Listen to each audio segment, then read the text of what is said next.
Seperti itu, silakan. Tepuk tangan lagi untuk Bapak Uskup. Mari, silakan. Mau bebas di sini boleh. Jadi ada 2 mic saya taruh ya.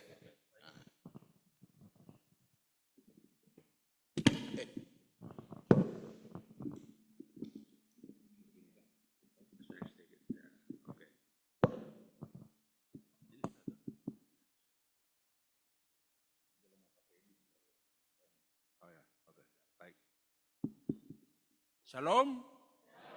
Selamat Paskah. Selamat Paskah. Selamat Paskah.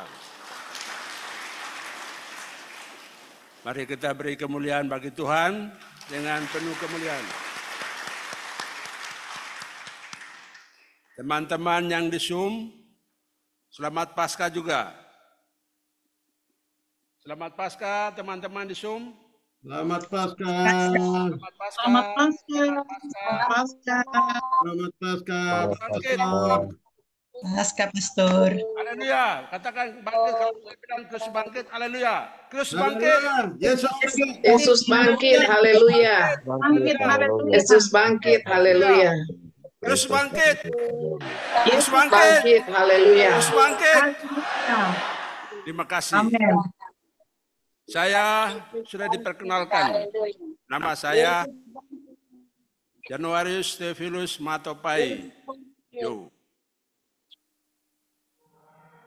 Saya diberi waktu untuk membawakan khotbah pada malam ini.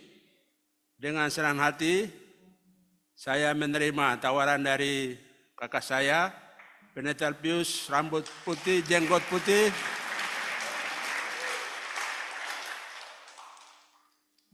Saya menerima ini karena memang ini adalah tugas saya. Tugas saya. Jadi saya tidak pilih-pilih dari mana gereja, dari mana kelompok. Tugas untuk mewartakan Injil adalah tugas bagi seorang hamba Tuhan, baik pastor maupun pendeta.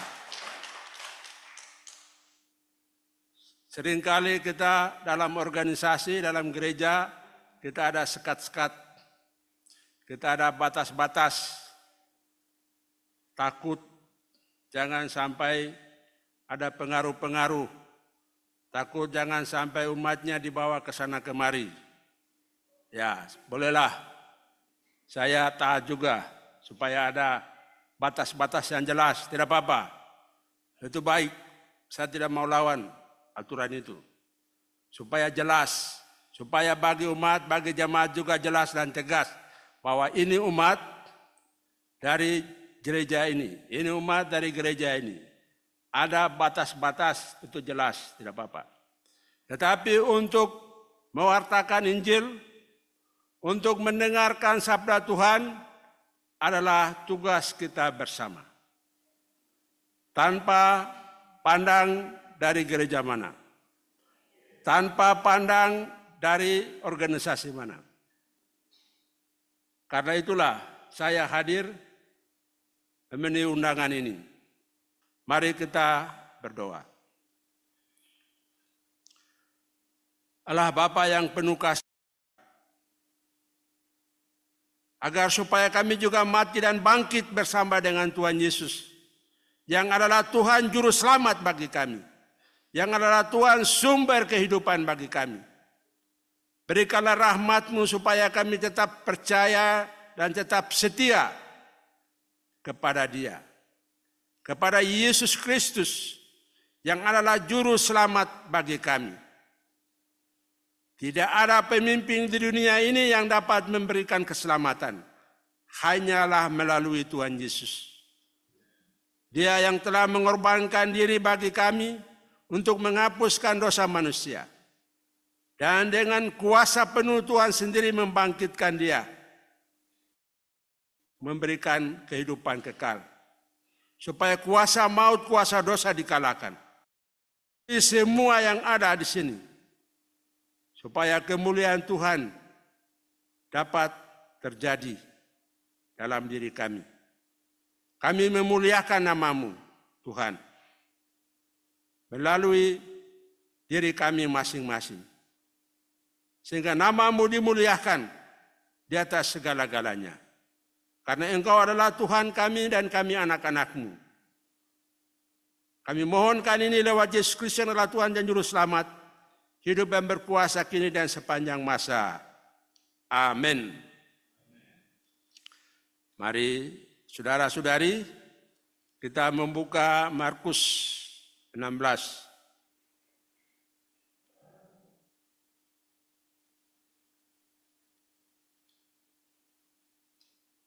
Markus 16 ayat 1 sampai ayat ke-8.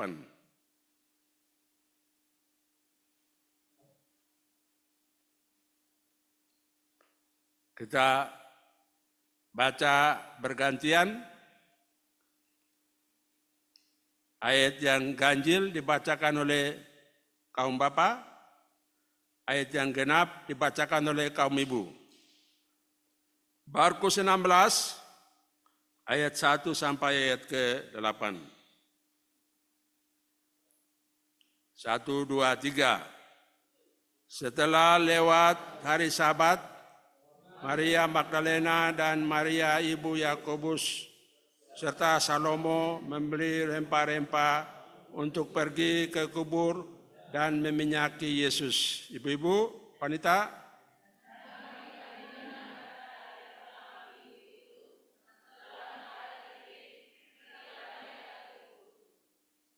mereka berkata seorang kepada yang lain, siapa yang akan menggulingkan batu itu bagi kita dari pintu kubur?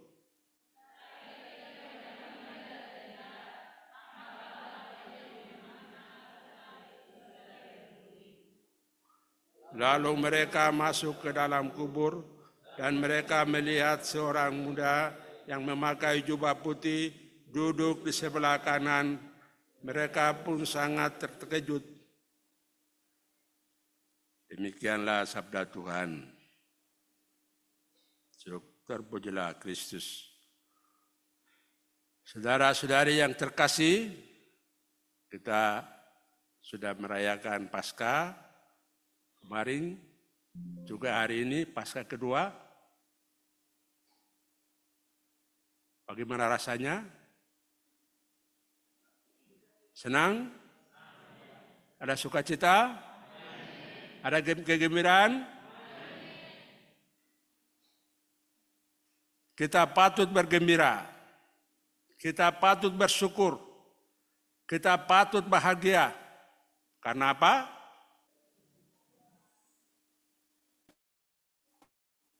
Mana buktinya bahwa Yesus sudah bangkit? Ya? Makam kosong. Makam kosong itu orang bisa gampang saja untuk kasih pindah. Bisa juga sembunyi. Dan cerita yang beredar sekarang itu waktu itu diciptakan supaya murid-murid yang sembunyikan mayat itu. Siapa saja bisa pindahkan mayat itu ke tempat lain. Lihat, sekarang makam kosong. Ya toh? Ada alasan apa lagi? Mau katakan bahwa makam kosong, kubur kosong itu alasannya belum cukup, belum kuat. Ya? Sesuai dengan kitab suci. Sesuai dengan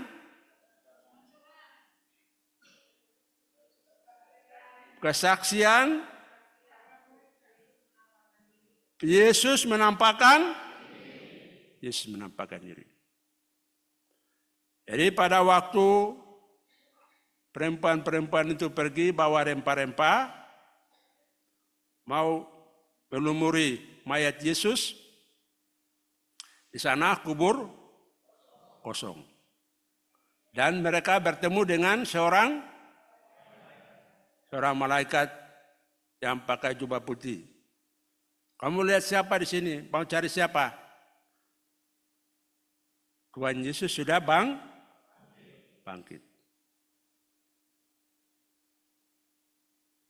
Mereka senang, sukacita, tapi juga mereka masih takut. Takut, bingung. Ada apa ini? Lalu mereka kembali, perempuan-perempuan itu. Jadi tepuk tangan untuk perempuan-perempuan.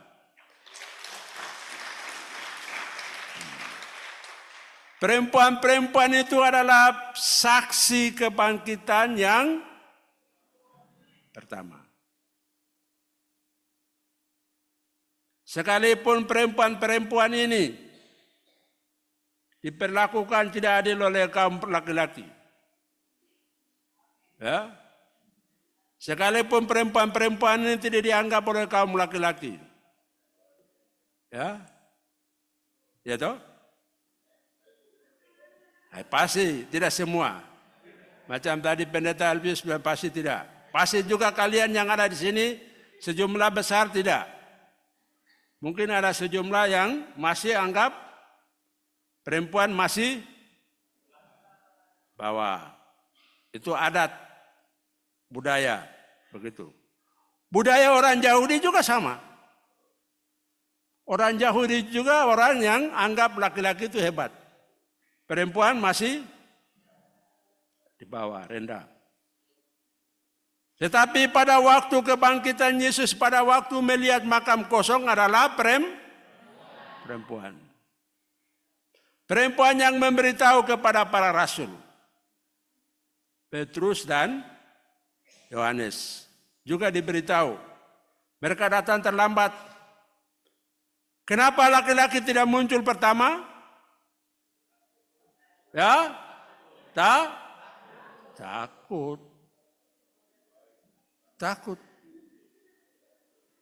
Mereka takut.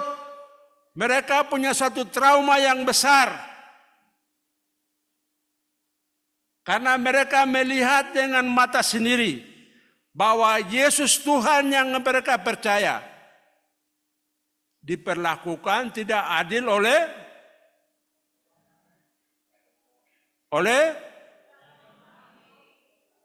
orang-orang Yahudi, termasuk tentara Romawi. Di depan mereka saksikan dan mereka begitu takut. Jangan sampai kita ini juga yang adalah rasul-rasul akan dibantai. Tuhan kami saja dibantai, sudah dibunuh, sudah dihukum mati. Dihukum mati itu adalah satu hukuman yang dikenakan kepada orang yang berbuat jahat. Pada waktu Yesus disalibkan itu ada dua orang jahat sebelah kiri dan sebelah kanan. Mereka adalah orang jahat. Mereka juga dibunuh bersama-sama dengan Tuhan Yesus. Di mana kejahatan Tuhan Yesus? Di mana dosa dari Tuhan Yesus? Dosanya Tuhan Yesus itu di mana? Loh, tadi kan bilang hukuman untuk orang-orang yang jahat, yang berdosa itu disalibkan. Pada waktu itu berlaku hukuman seperti itu. Dua orang penjahat itu juga seperti itu. Yesus itu juga dijatuhi hukuman mati, disalibkan. Dosa dari Yesus itu apa?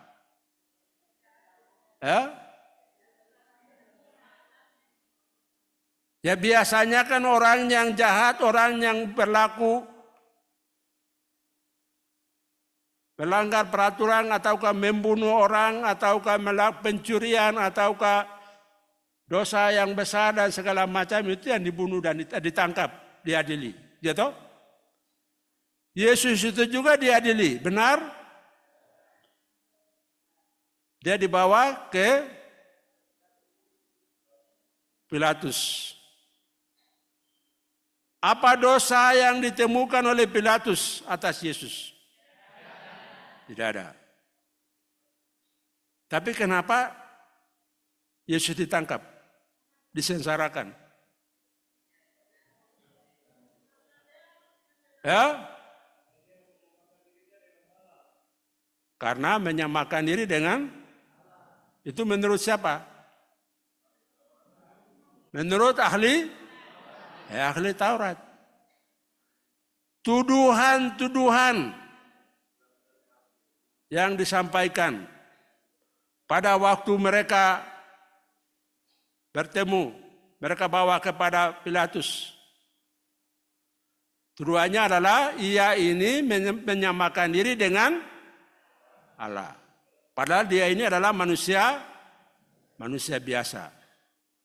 Bahkan dia katakan bahwa rombaklah kenisah itu dalam 3 hari aku akan. Enak saja. Ini orang tua nenek moyang kita dulu, mereka bangun sekian tahun lamanya. Dia hanya bicara dalam 3 hari, bisa dia bangun kembali. Ia juga melakukan perbuatan-perbuatan baik pada waktu hari Sabat. Jadi orang sudah mulai kumpul-kumpul itu alasan. Dan ternyata bahwa Pilatus dia tidak temukan kesalahan. Dia tidak temukan kesalahan, tapi dia tetap menyerahkan kepada orang-orang Yahudi. Kenapa?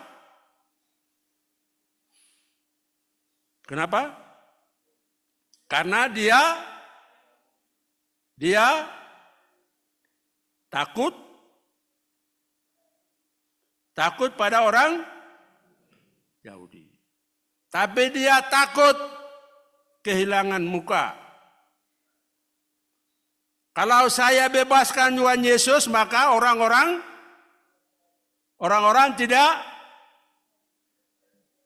tidak percaya, tidak menghormati saya sebagai seorang penguasa. Takut kehilangan simpati rakyat.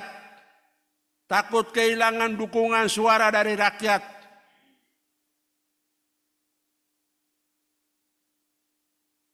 Itu sesungguhnya. Dan biasa kita lihat juga sekarang. Tidak semua pembesar, tapi pembesar pemimpin takut kehilangan jabatan. Takut kehilangan kedudukan. Jangan sampai posisi saya diganggu, posisi saya tergoncang, sudah. Ikut saja mau mereka. Padahal itu tidak benar. Disembunyikan kebenaran.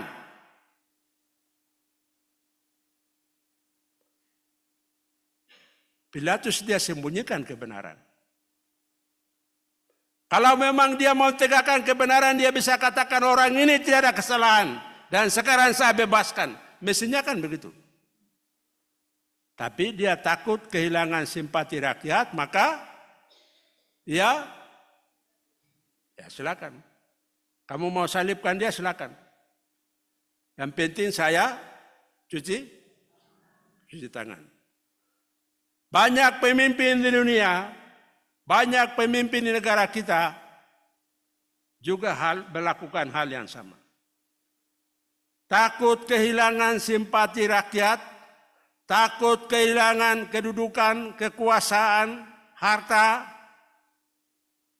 maka biasanya menyembunyikan kebenaran. Kalau itu mengungkapkan suatu kebenaran, pasti orang yang membela yang kebenaran itu pasti tidak lama jabatannya dicopot. Jadi orang lebih mencari kepentingan pribadi. Orang lebih mencari kedudukan. Orang mencari keamanan diri sendiri. Dan untuk menjadi penguasa, itu juga banyak cara dipakai.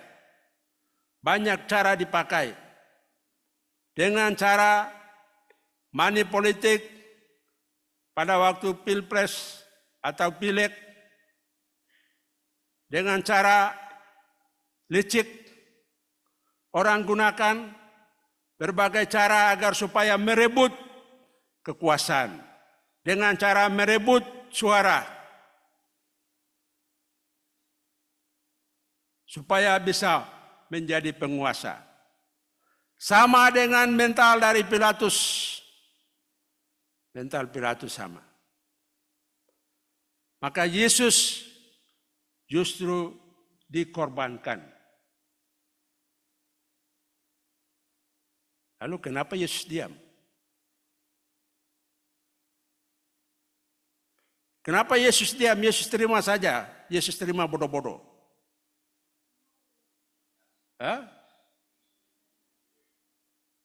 Kenapa Yesus tidak terima? Dia juga bisa lawan. Dia juga bisa membelah diri. Tapi kenapa Yesus diam saja? Karena menggenapi kehendak Tuhan. Karena dia mau taat, setia kepada Bapa. Supaya rencana Tuhan dapat terjadi. Menaati, menggenapi kehendak Bapa. Yaitu kehendak Bapa ialah untuk menyelamatkan umat manusia dari dosa. Jadi Yesus menerima semua itu. Dia tidak membela diri. Dia tidak mencari alasan. Tapi dia diam. Dia diam untuk menanggung semua dosa. Dosa-dosa manusia yang ada di seluruh dunia. Orang-orang itu hanya tahu buat dosa. Tahu buat dosa. Dan dia tanggung. Sama. Jadi kita itu tidak beda dengan mereka. Dosa-dosa kita pun termasuk. Dan bukan hanya dosa-dosa mereka. Dosa-dosa kita pun termasuk. Seringkali kita juga menyangkal. Seringkali kita juga kurang dalam iman kita. Seringkali kita kurang berdoa. Seringkali kita ragu-ragu dalam iman. Seringkali kita lalai dalam doa. Kita sudah rencanakan mau doa dan mau puasa. Karena kelemahan sehingga kita lalaikan. Sama. Petrus juga sama. Petrus adalah murid yang dekat dari Tuhan Yesus. Ya. Apa yang terjadi dengan dia? Dia menyangkal Tuhan 3 kali. Pada saat itu ayam berkokok. Sama dengan kita juga. Kita juga orang-orang yang sudah dibaptis. Kita juga adalah anak-anak Allah. Seringkali kita juga bisa menyangkal. Seringkali kita juga bisa lupa Tuhan. Seringkali kita juga kurang memberi waktu untuk dekat dengan Tuhan. Kita kurang berdoa, kita kurang berpuasa, kita kurang mendengarkan firman Tuhan. Kita yang adalah orang yang dekat-dekat. Kita yang adalah anak-anak Tuhan, sudah dibaptis, tapi seringkali begitu. Justru dosa-dosa seperti itulah yang Yesus tanggung. Jadi kita tidak lebih baik juga dari mereka. Semua manusia adalah berdosa, tapi justru dengan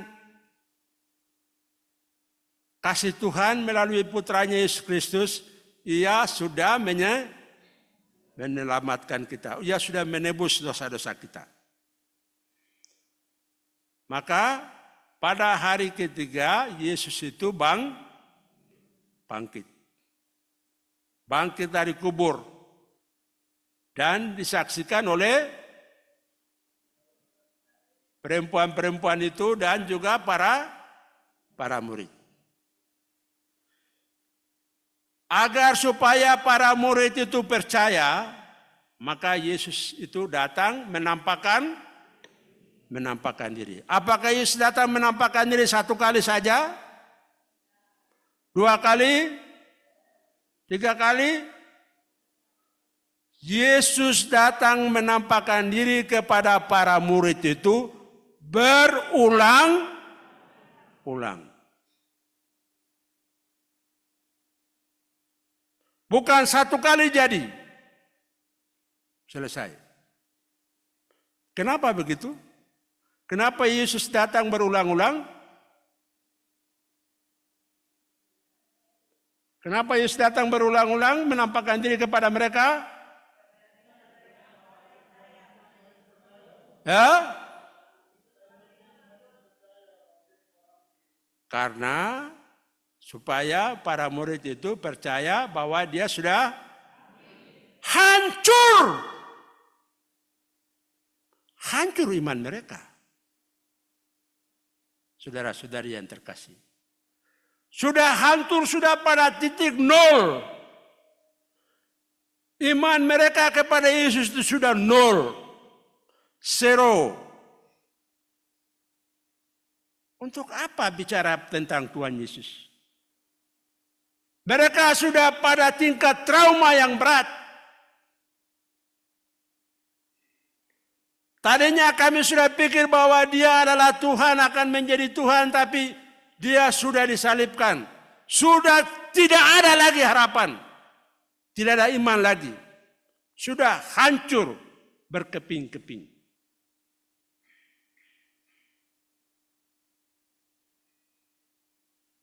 Tangkap? Tangkap? Itu suasana psikologis dari para rasul. Jadi mereka sudah pada tingkat nol. Sudah tidak percaya. Dan Yesus tahu kelemahan dari para rasul itu, dan Yesus terus datang menampakkan diri kepada murid-muridnya. Berulang-ulang. Pada waktu itu murid-murid yang lain ada. Thomas tidak ada. Yesus datang di tengah-tengah mereka, damai sejahtera bagi kamu. Thomas tidak ada waktu itu. Yang lain itu mereka cerita, Thomas, kau rugi. Kami sudah lihat Tuhan Yesus. Tadi kami sudah masukkan kampung jari itu di lubang tangannya, di lambungnya, di kakinya, di bekas paku semua. Itu dia sudah. Dia sudah bangkit, sudah hidup. Sebagaimana dikatakan dalam kitab suci. Thomas bilang apa? Kamu itu omong kosong saja. Saya percaya bila mana saya saksikan dengan mata sendiri. Barulah saya percaya. Kamu jangan omong kosong. Masa orang yang sudah dikubur, sebarang sudah mati, sudah disensarakan, dikubur. Kok kamu sekarang cerita bahwa dia sudah bangkit dan sudah tampakkan diri. Minggu berikutnya Tuhan Yesus datang, di mana Thomas ada. Thomas katakan apa? Ya Tuhanku dan Allahku. Silakan sekarang lihat bekas paku di tangan, di lambung, di kaki. Jangan mulai sekarang kamu harus percaya. Berbahagialah orang yang tidak melihat tapi percaya. Berbahagialah kita sekarang ini. Ada amin? Berbahagialah kita sekarang. Jadi penampakan Tuhan Yesus itu bukan satu kali jadi, berulang-ulang. Tuhan Yesus itu sudah jadi penampakan diri kepada mereka berulang-ulang, tapi ada kalanya mereka pikir bahwa itu hantu. Coba lihat hantu itu. Padahal Tuhan Yesus sendiri. Jadi mereka masih goyang, masih bingung, tapi perlahan Seperti seorang mama yang didik, mama yang asuh baby itu sampai jadi besar, iman mereka juga ditumbuhkan, iman mereka juga dibina, iman mereka juga dikuatkan secara perlahan. Itu hanya beberapa kali yang ditulis dalam kitab suci, Injil. Masih banyak kali tidak dimuat dalam Injil. Tapi perlahan-lahan Yesus sendiri mempersiapkan iman mereka. Yesus sendiri menguatkan iman mereka. Yesus sendiri mendewasakan iman mereka. Dengan penampakan demi penampakan. Dan pada hari Pentakosta baru para murid diberikan kuasa Roh Kudus supaya pada saat itu. Kurang lebih 50 hari pasca sampai Pentakosta, pada saat ini Yesus terus datang. Yesus terus menampakkan diri. Mempersiapkan iman mereka. Para rasul dan juga bundanya, mamanya Maria. Mama Maria saat itu setelah Yesus anaknya digantung di kayu salib, ia ada bersama-sama dengan para murid. Mereka selalu berkumpul di ruang tertutup seperti ini. Dan mereka berdoa. Terus berdoa.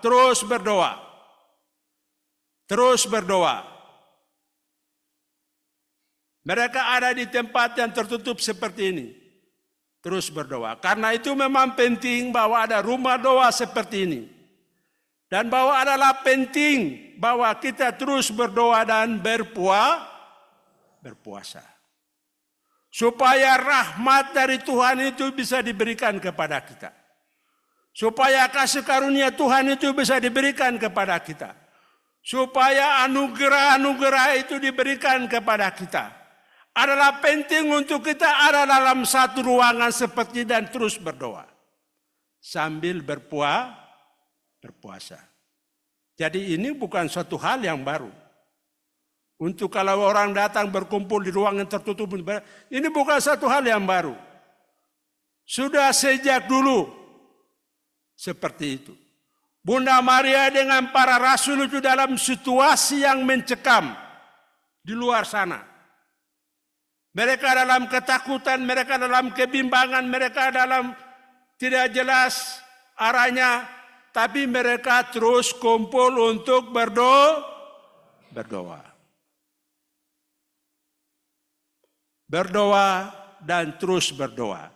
Yesus itu hadir di tengah-tengah mereka. Menampakkan kepada mereka. Sementara mereka lagi berdoa. Sementara mereka lagi berkumpul bersama. Ia hadir dan terus hadir bersama-sama dengan mereka. Menunjukkan kepada mereka. Berjalan terus sampai pada hari Pentakosta. Pada saat itu Roh Kudus datang. Sesuai dengan janji dari Tuhan sendiri. Roh Kudus turun digenapi kepada para rasul. Agar supaya para rasul yang tadinya takut itu, agar supaya rasul-rasul yang tadinya bimbang itu, yang tadinya ragu-ragu itu, yang tadinya tidak berani itu, supaya menjadi supaya mereka jadi powerful. Mereka berani, mereka penuh kuasa. Dipenuhi dengan kuasa dari Roh Kudus. Supaya diberanikan, supaya dikuatkan. Agar mereka pergi mewartakan Injil. Perlahan-lahan kemudian para rasul itu sendiri percaya. Maka muncullah Injil ini. Markus percaya, maka dia tulis dalam Injil Markus. Lukas percaya, maka Lukas itu menulis Injil. Matius percaya, maka Matius itu ia menulis Injil. Yohanes apalagi dia percaya, maka ia menulis. Mereka adalah saksi mata, saksi sejarah dari hidup Yesus. Mereka sungguh-sungguh mengikuti dan mereka pada akhirnya sudah mengatakan bulat bahwa Yesus Kristus adalah juru selamat. Karena mereka sendiri percaya dengan tenaga dalam. Ini mungkin baik untuk orang Papua atau kita tinggal di Papua. Percaya dengan tenaga dalam punya. Percaya dengan sungguh-sungguh. Mereka percaya dengan sungguh-sungguh, maka mereka tulis Injil. Agar supaya orang-orang yang membaca kemudian hari, kita yang hidup kemudian hari, mereka yang hidup generasi berikut bisa baca Injil dan juga bisa percaya.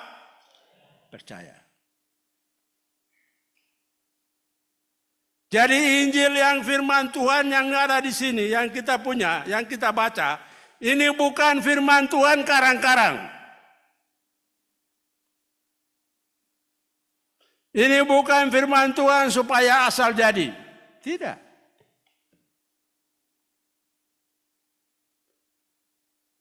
Karena mereka sendiri sudah mengalami, sudah melihat, sudah merasakan, dan mereka sendiri percaya. Mereka adalah saksi mata sejati. Jadi kalau Bapak Ibu mereka kalau mau saksikan ya silakanlah.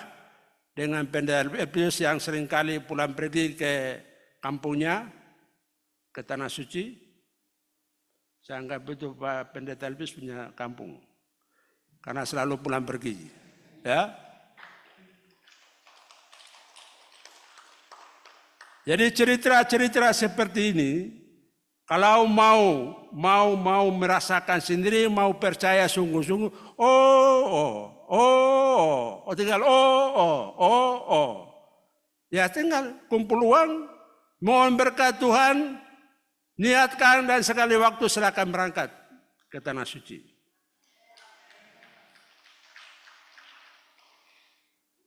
Jadi kita dengar-dengar saja sekarang oke. Tapi mau lebih buktikan lagi silakan. Silakan pergi sendiri dan lihat. Oh, di sini Golgota. Oh, di sini tempat Yesus mengadakan perjamuan. Oh, di sini Yesus lahir. Oh, di sini semua itu sudah ada. Nah, saya sendiri juga belum pergi. Tapi saya tetap berdoa supaya mau pergi lihat. Mau pergi lihat. Ya, mau pergi lihat. Saya baru tahun lalu dari Roma. Roma itu ada 1-2 tempat yang saya lihat. Tempat di mana Paulus dibunuh. Dipenggal kepala. Itu tempat itu saya lihat. Mereka ada tempat itu lalu mereka buat gereja.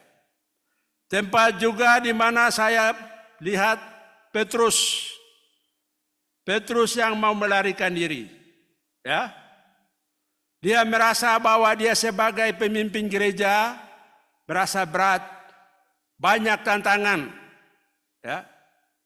Nyawa harus menjadi taruhan. Sehingga Petrus itu dia mau larikan diri. Baru Yesus tanya, kau mau kemana? Quo vadis. Ya. Petrus, quo vadis. Kau mau kemana? Kau pergi tinggalkan saya. Ya, itu maksudnya tuh. Kau larikan dari saya, kau larikan diri dari saya. Quo vadis Petrus. Jadi dia ketemu dengan Tuhan Yesus. Itu dalam Injil tidak ditulis ya. Tapi itu cerita yang berkembang. Ada dokumen-dokumennya juga. Baru Yesus katakan bahwa saya mau kembali lagi ke Roma supaya saya disalibkan ulang. Petrus tak duduk. Ya. Dia kembali lalu disalibkan dengan kepala. Nah, itu ceritanya. Tapi terjadi bagaimana perjalanan Yesus, kisah hidup dari awal sampai kisah sengsara sampai kebangkitan, itu semuanya bukan terjadi omong kosong melayang-layang. Terjadi di Tanah Suci. Jadi jangan pikir bahwa itu ini pastor-pastor, pendeta-pendeta, karang-karang cerita supaya kita jadi percaya, umat jadi percaya. Tidak ada. Siapa yang karang-karang? Ya, tidak ada yang karang-karang, tidak ada yang tambah, tidak ada yang kurang. Semuanya ini terjadi di tanah suci. Karena itu saya bilang silakan kumpul-kumpul berkat dan bisa pergi berkunjung ke sana. Jadi cerita bahwa dengan penampakan Yesus itu, Yesus juga menampakkan diri kepada para rasul dan kepada Bunda Maria ketika mereka duduk dan mereka berdoa. Terus begitu. Jadi adalah penting bahwa kita juga mau dapat diberikan rahmat, diberikan kasih karunia, diberikan segala kekuasaan, kuasa dari Tuhan. Kita juga terus berlutut, terus berkumpul untuk berdoa dan berpuasa. Hasil dari doa, dari itu kelompok para rasul dengan Bunda Maria, Roh Kudus dicurahkan. Para rasul itu dimampukan untuk mewartakan kabar baik, kabar gembira. Maka semua mereka tersebar ke seluruh penjuru dunia. Dan datanglah para misionaris juga di tempat-tempat kita. Mereka terpencar ke seluruh dunia sampai di mana saja. Injil sudah diwartakan sampai di seluruh dunia. Agar supaya orang-orang ini juga percaya bahwa Yesus adalah Tuhan. Yesus adalah juru selamat. Barang siapa percaya pada Dia, ia akan memperoleh hidup yang kekal. Sudah jelas. Tidak ada pemimpin di dunia ini yang menjanjikan keselamatan kepada manusia. Tidak ada. Hanya melalui Yesus. Dia yang berjanji. Dan itu akan menjamin bagi keselamatan orang-orang yang percaya kepada Tuhan Yesus. Maka bagi kita semua adalah penting untuk kita pergi menemui Yesus. Bagaimana pergi menemui Yesus? Sudah pernah bertemu dengan Yesus?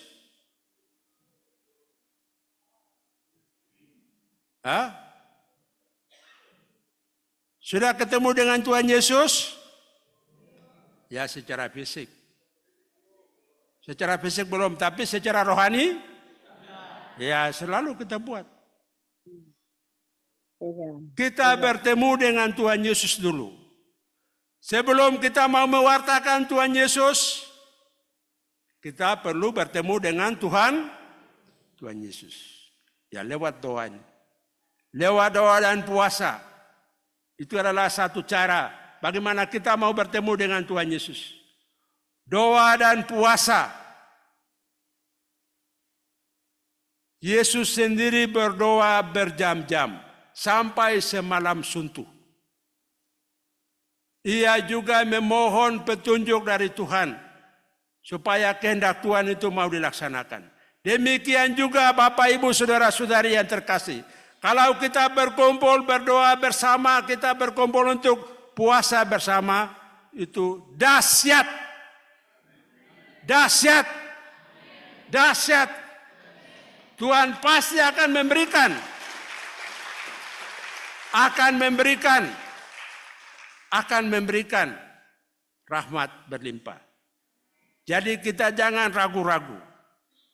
Kita jangan hati setengah-setengah.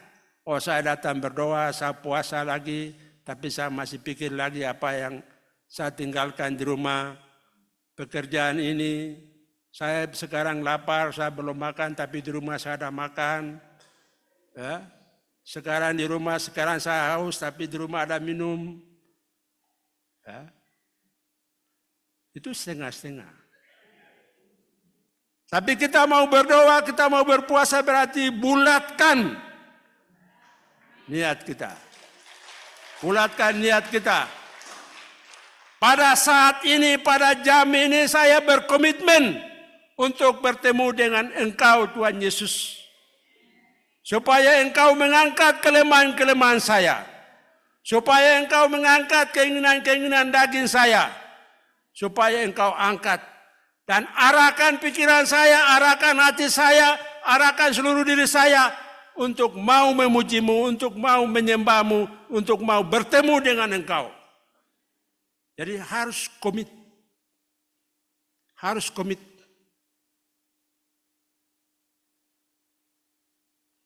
Dan Yesus sendiri memberikan contoh itu. Yesus sendiri memberikan contoh. Ia berdoa berjam-jam. Bahkan sampai sebelum melakukan pemilihan para murid. Dia berdoa sampai semalam suntuk. Sebelum penderitaan Yesus pun sama.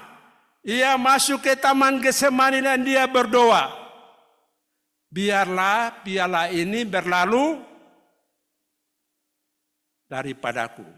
Tetapi bukan kehendakku melainkan. Apakah piala itu berlalu? Tidak. Dan itu dia menerima bahwa itu terjadi sesuai dengan kehendak Tuhan. Tuhan mau begitu ya sudah, saya jalankan. Berarti secara manusia itu dia sudah serahkan, sudah pasrahkan. Kuasa macam ini, karunia macam ini, rahmat macam ini, Tuhan berikan bila mana kita berdoa dan berpuasa sungguh-sungguh. Bapak, Ibu, saudara-saudari silakan berdoa dengan sungguh-sungguh. Dan memohon kepada Tuhan, Tuhan ini wujud doa saya. Saya mau mendoakan untuk saya supaya apa? Saya mau mendoakan untuk bapak saya mau mendoakan untuk mama saya mau mendoakan untuk saudara-saudari, saya mau mendoakan para pejabat, saya mau mendoakan negeri Papua ini, saya mau mendoakan untuk apa saja. Tuhan pasti menerima, Tuhan pasti mengabulkan. Asal kita berdoa, berpuasa sungguh-sungguh. Dan supaya berdoa sungguh-sungguh, berpuasa sungguh-sungguh, kita juga memohonkan kepada Tuhan sendiri. Agar supaya Tuhan memberikan kekuatan kepada kita untuk mengikutinya. Dan itu merupakan suatu saksi kebangkitan Tuhan. Jadi Bapak, Ibu, saudara-saudari sekarang berkumpul di sini. Dalam rangka Paskah sudah memasuki doa dan puasa. Perlu kita niatkan bahwa intensi doa apa saja kita serahkan kepada Tuhan. Dan Tuhan pasti menerima. Tuhan pasti menerima. Jadi orang yang sungguh-sungguh mau berdoa, juga dalam Katolik sama. Kalau orang Katolik mau berdoa, ya bisa pergi ke tempat-tempat ziarah. Melakukan retret, tempat-tempat ziarah di luar negeri, di dalam negeri, berkunjung ke tempat ziarah, atau di gereja, di kapela, atau melakukan retret, melakukan meditasi. Di dalam gereja Katolik juga punya banyak sarana disiapkan. Jadi tergantung dari orang, tergantung dari umat untuk menggunakan. Ada saat orang berkumpul untuk meditasi. Berkumpul meditasi, diam, hening. Hening di hadapan Tuhan. Berdoa baca firman Tuhan, dengarkan firman Tuhan, Tuhan bicara apa, kita hening di hadapan Tuhan. dalam kesadaran penuh bahwa Tuhan itu hadir melalui firman-Nya, maka kita mohon supaya Tuhan menyampaikan kehendak-Nya kepada saya. Jadi kita baca firman, lalu kita dengarkan Tuhan mau bicara apa. Kita berdoa. Doa itu mestinya komunikatif. Mestinya komunikatif. Seringkali kita berdoa itu dari kita sendiri. Lalalalalalalalalala sampai selesai. Bukan. Doa yang sesungguhnya adalah doa seperti kita bicara. Orang tua itu bicara kepada anak. Atau anak yang berbicara kepada orang tua itu mungkin lebih pas. Anak kalau bicara sama orang tua, sampaikan maksud, sampaikan permohonan, sampaikan permintaan. Apakah orang tua diam? Apakah orang tua masa bodoh? Apakah orang tua tidak mau tahu?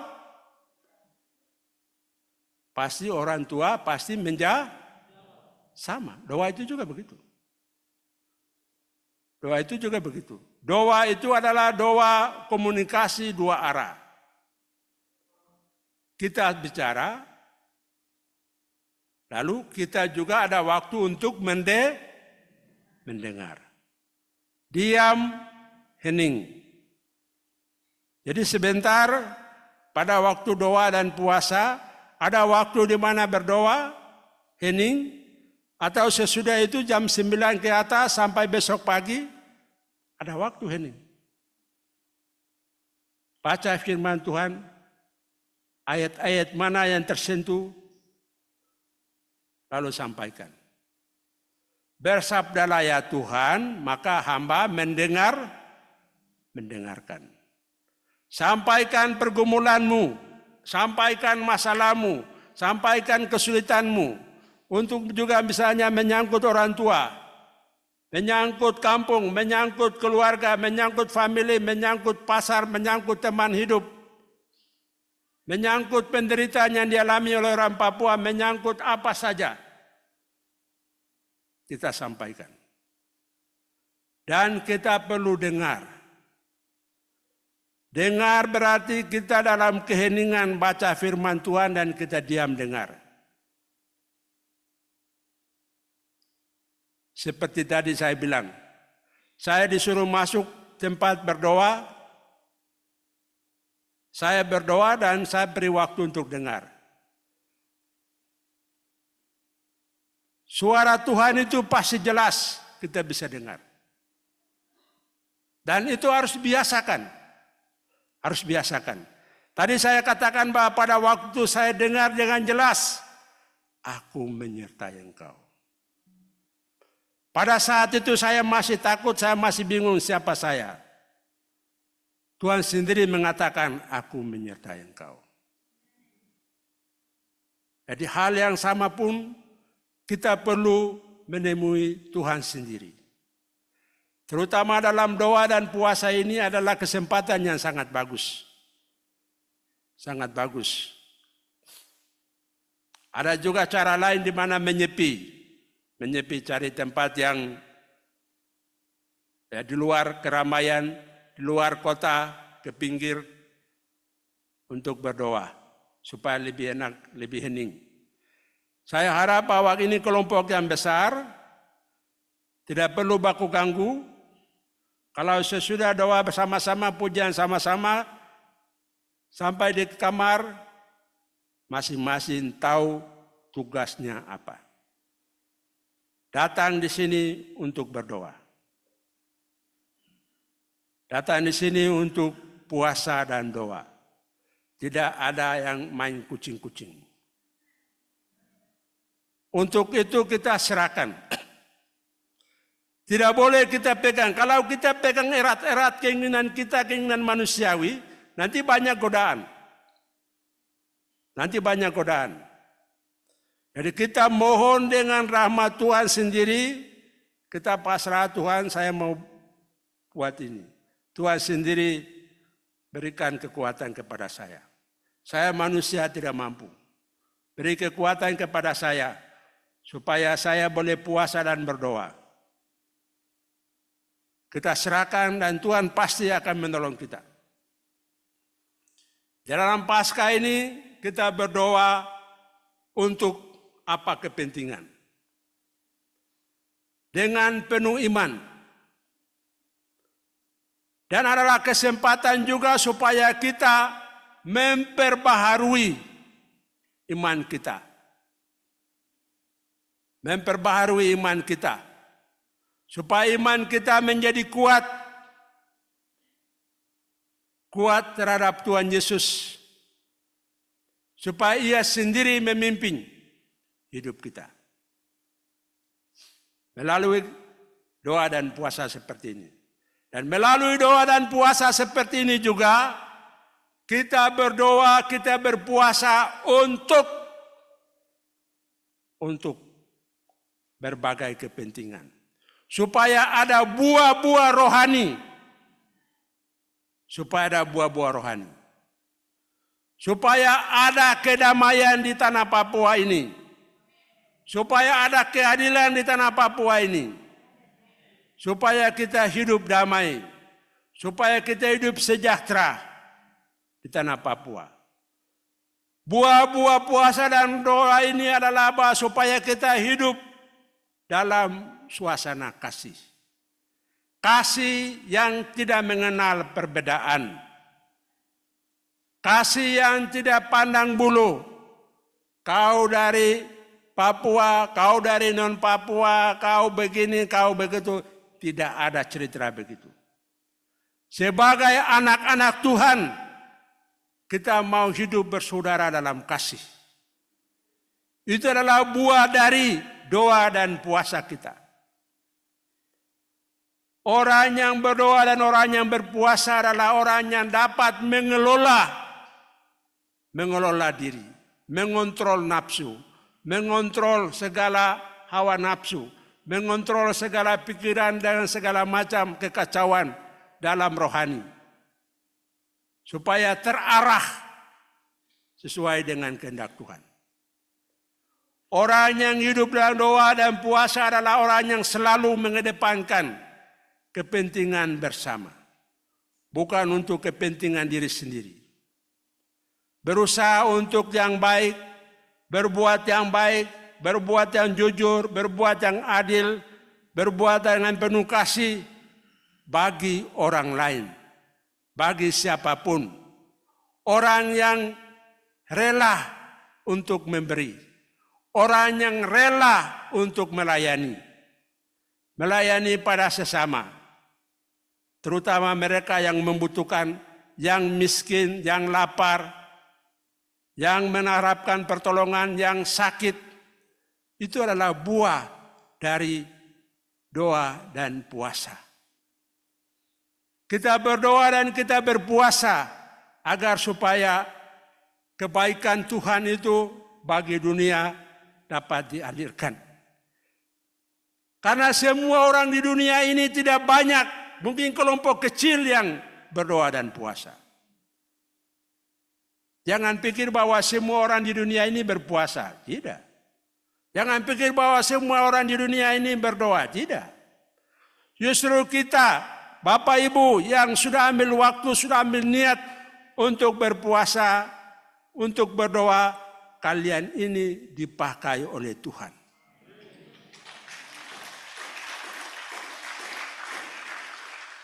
Kalian ini adalah menara doa untuk orang lain. Untuk dunia. Dunia ini sudah diselamatkan oleh Tuhan Yesus. Tetapi dunia ini masih terus, anak-anak Tuhan, anak hidup di dunia ini terus kita berjuang. Berjuang karena setan juga terus tidak mau kalah.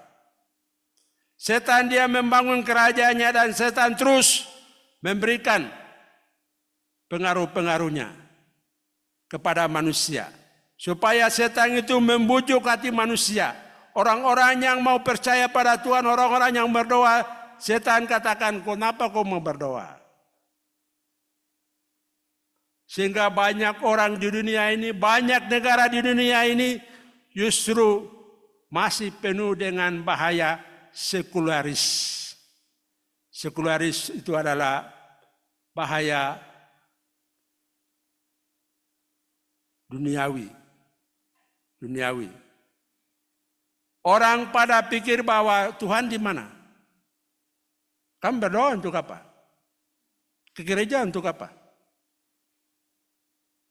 Jadi banyak tempat di dunia ini orang sudah lupa Tuhan. Bapak Ibu, ya. Ini bukan saya tipu-tipu ya.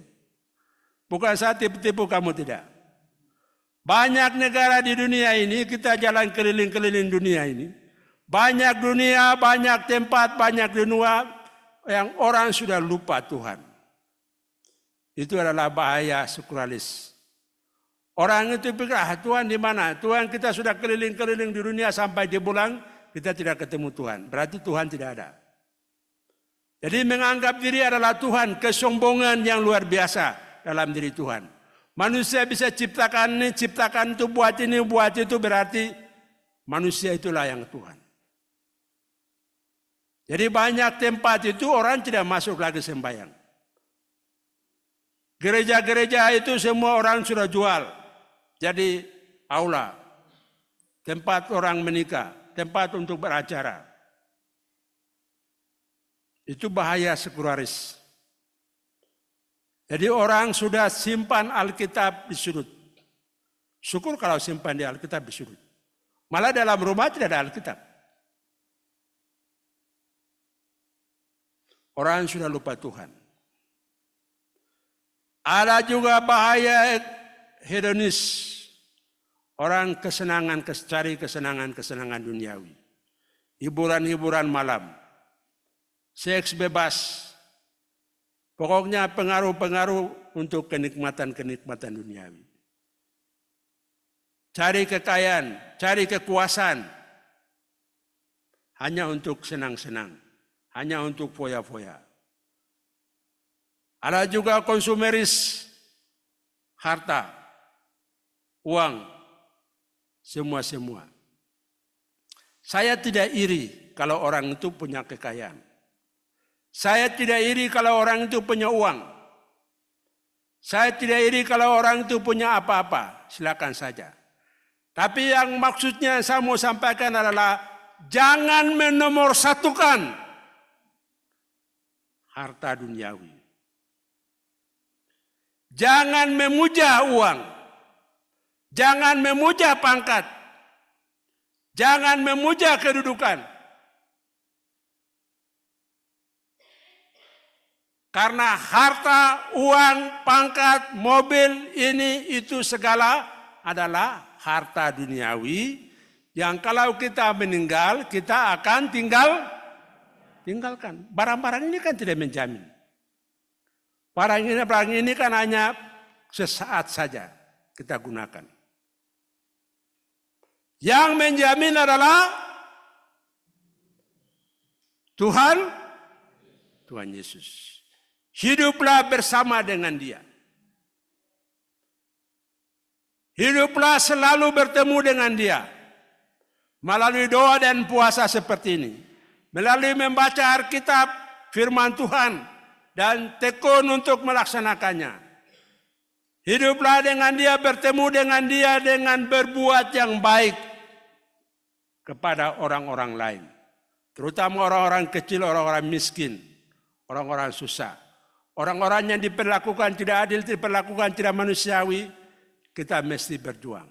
Berjuang untuk mewartakan keadilan, kebenaran, sesuai dengan firman Tuhan. Hidup dengan mengutamakan Tuhan sendiri. Dan Dia pasti menyertai kita semua. Jangan pernah merasa sendiri. Jangan pernah merasa takut.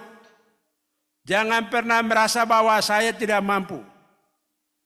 Kalau kita menggantungkan semuanya kepada Tuhan Yesus, Dia pasti maha mampu, maha kuasa, maha segala-galanya. Amin. Maka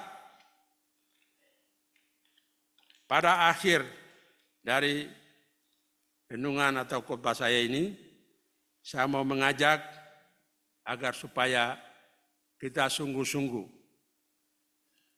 hidup sebagai orang Kristen, hidup dengan menghayati semangat Paskah. Agar supaya kita juga menguburkan, meninggalkan manusia lama kita. Menguburkan pikiran-pikiran yang jahat, emosi-emosi yang jahat, rencana-rencana yang tidak baik, semua kelemahan, semua dosa, kita kubur. Kita kubur. Kemudian kita bangkit bersama dengan Tuhan Yesus. Semua yang ada di sini sudah dibaptis? Sudah dibaptis semua? Nah, kalau belum dibaptis, silakan lapor kepada pendeta di gereja masing-masing atau kepada pastor kalau yang Katolik supaya dibaptis. Kalau sudah dibaptis semua berarti sudah menjadi anak Allah. Sudah menjadi pengikut Tuhan Yesus. Dan untuk selanjutnya silakan pikul salib. Menjadi pengikut Kristus itu silakan pikul salib. Tidak semuanya mudah, tidak semuanya gampang. Ada tantangan, ada suka duka, ada kesulitan, ada ini, ada itu. Iman kita terus diuji. Mau setia ikut Yesus atau mau berbelok.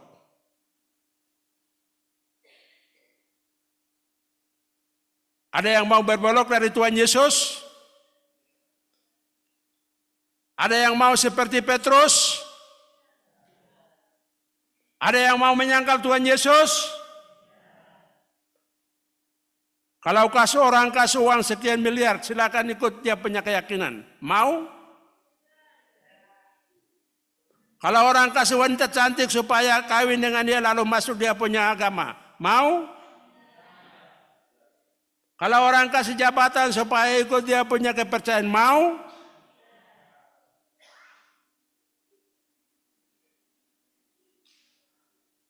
Jadi ingat tadi, barang-barang duniawi itu tidak menyelamatkan manusia. Percaya kepada Tuhan Yesus itulah yang menyelamatkan kita. Pegang itu sampai Maranatha.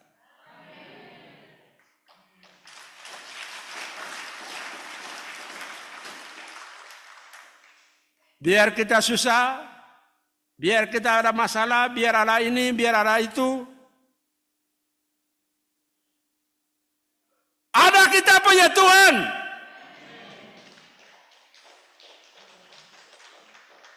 Ada kita punya Tuhan. Kita bukan anak yatim piatu. Di dunia ini boleh bapak mama tidak punya papa mama. Di dunia ini boleh tidak punya saudari-saudara. Tuhan tidak membiarkan kita. Kalau Tuhan menciptakan kita dan Tuhan memberi waktu untuk hidup dunia, Tuhan pasti mengatur hidup kita. Asal saja kita percayakan, kita pasrahkan kepadanya. Salam.